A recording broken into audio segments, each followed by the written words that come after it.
Hello, church family and friends. It's 2 Minute Tuesday.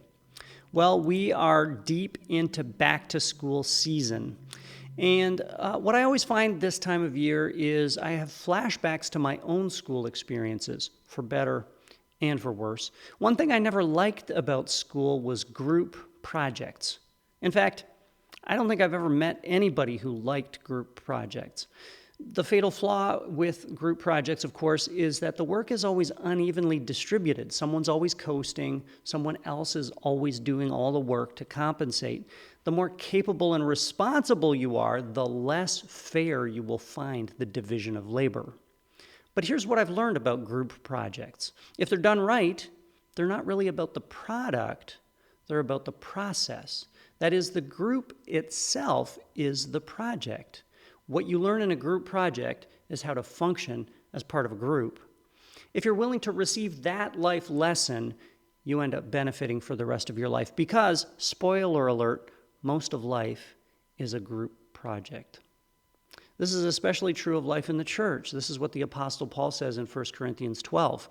Just as a body, though one, has many parts, but all its many parts form one body, so it is with Christ. For we were all baptized by one Spirit, so as to form one body, and we were all given the one Spirit. God has placed the parts in the body, every one of them, just as he wanted them to be. If they were all one part, where would the body be?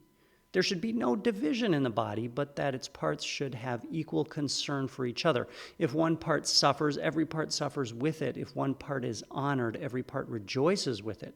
Now you are the body of Christ, and each one of you is a part of it. So Paul gives us this image of unity and also interdependence. Jesus pulls us into a close working community. When Jesus draws us to himself, he immediately connects us to his body. And this is a community in which everyone has something to offer. Christ is intentional about how he puts it together. Everyone has something to offer, and every member needs something that the others have. The body of Christ, therefore, is bad news if you like being independent, if you like having things your way, but it's very good news for everyone who is aware of their limitations, who recognizes their need for others, and who recognizes that you can't become like Christ until you give yourself to the community of Christ.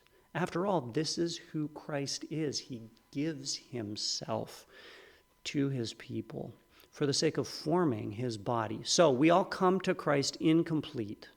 Christ gathers us as members of his body, the church, and Christ completes us in this communion with him and with each other.